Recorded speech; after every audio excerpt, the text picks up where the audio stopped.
Dedicated to the mothers who suffered the most, they became symbols of justice and protest, to honor those who continue to persevere in this way. Dictators make to silence the voices of their opponents for ensuring their own survival. When they cannot silence them, they resort to killing them. Paying homage to those who fell victim to the tyranny of dictators is a quest for justice, and it also serves to kindle the enduring flame of resistance. In 1988, thousands of these prisoners were extrajudicially executed pursuant to a fatwa issued by the Supreme Leader of Iran and implemented across prisons in the country. There are extremely serious concerns about the very grave crimes under international human rights law and international humanitarian law having been committed in 1988. These crimes include crimes against humanity, including torture, genocide, persecution, murder, extermination, as well as enforced disappearances of thousands of persons. The mass executions of 1988 have been followed by state authorities refusing to publicly acknowledge the killings and to disclose the fate of those killed and the location of their remains to victims' families, and subjecting families to threats, harassment, intimidation, and attacks. There has thus been the determination of the Iranian government to hide these massacres through false narratives and statements, distortion of historical data, and active harassment of survivors and family members of victims, as well as by hiding the evidence such as the destruction of mass graves, systematic concealment of the fate of the victims, not providing the location of their remains, or not providing family members information about the causes of their deaths is deeply troubling. Such concealment, in my judgment, constitutes enforced disappearances and a crime against humanity.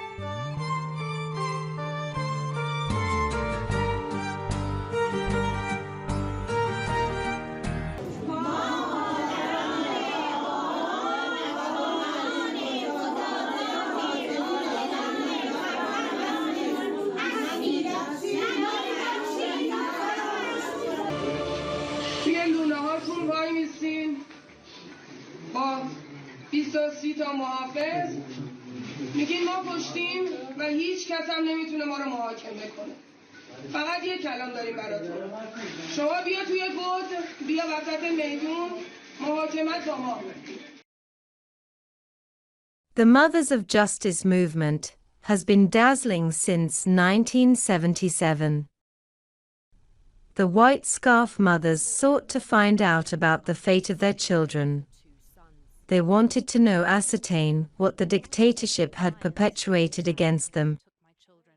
White Scarf mothers inscribed their name upon the year 1977, a year indelibly linked with the mothers.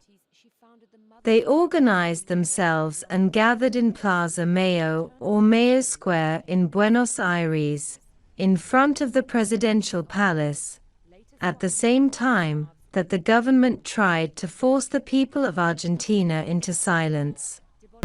Yes, hello, my name is Omid Ibrahimi. I'm 23 years old and I'm a student studying medicine. Actually, I'm here personally, and my pain is personal because I've lost 5 of my mom's relatives at the hands of this regime.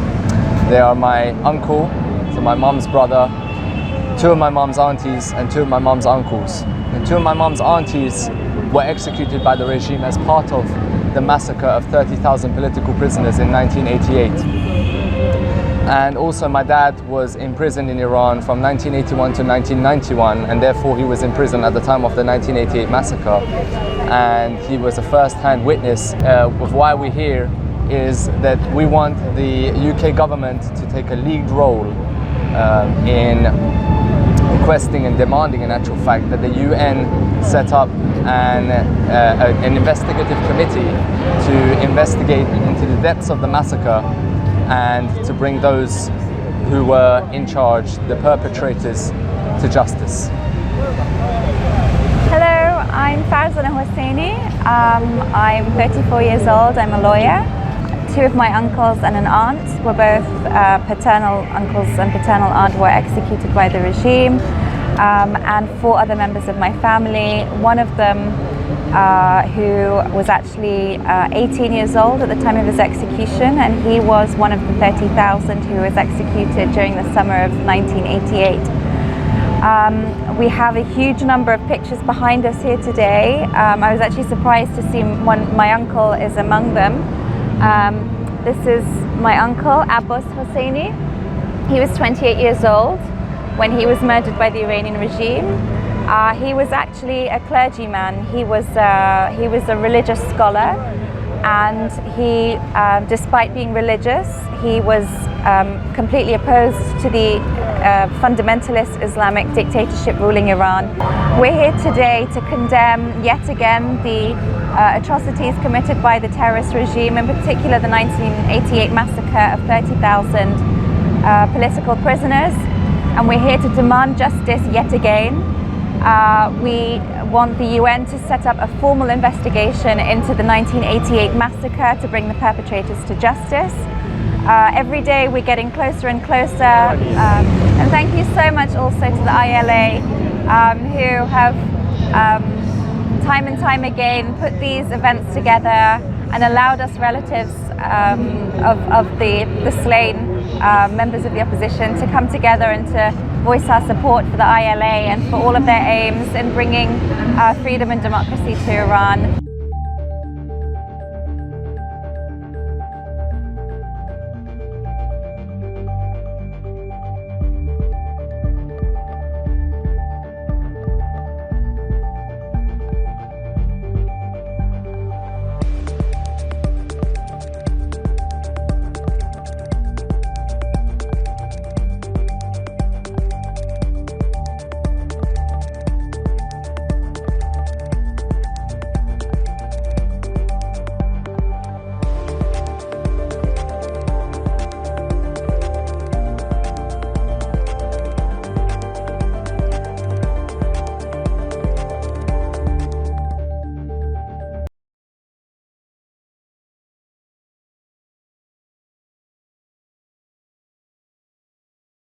We've come from, there's a group of 40 of us have come from London to be in front of the court where an Iranian is being tried for crimes against humanity. Yes. And hopefully today we will hear the verdict of the court. It's important as a message to the world and to everybody in Iran who are still suffering under a regime that does not have human best interests at its heart. It's such a late, hopefully it'll be a vindication of everybody's efforts to improve the situation there, and will give some hope to us all that things can change for the better, and we can live in a more humane world. My name is Rosalind, and I've come from London to Stockholm, standing outside the court to hear the verdict announced on the trial of Hamad Nouri. This is a trial for justice and truth, and it's a reflection not just on the man and the crimes against humanity he has committed, but it's the regime itself, the system itself being exposed, and we are hoping for a good outcome today. Well, it's really amazing to be here when justice has actually been served, and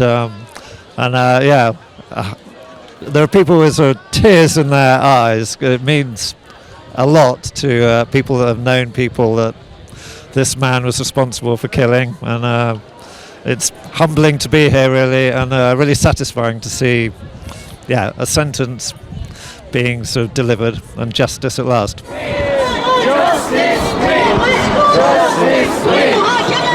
I'm just delighted to hear this verdict and to be here at such an auspicious time in Iranian history. As Struan says, this will go down as a great victory for justice, and European justice to that.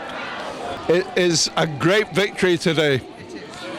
You know, for someone like Hamid Nouri, who was himself an executioner, actually assisting in the execution during the 1988 massacre, for him to be sentenced to life imprisonment means that European justice has prevailed. And for a country like Iran, where their system of justice relies on imprisonment, torture, execution, this may be a novel idea for them.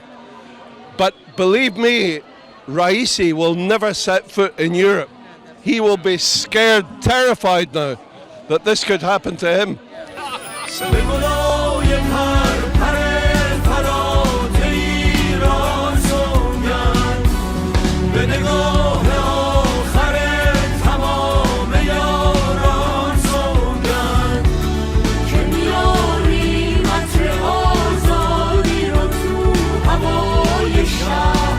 شهیدای شاه شهیدای شاه شهیدای شاه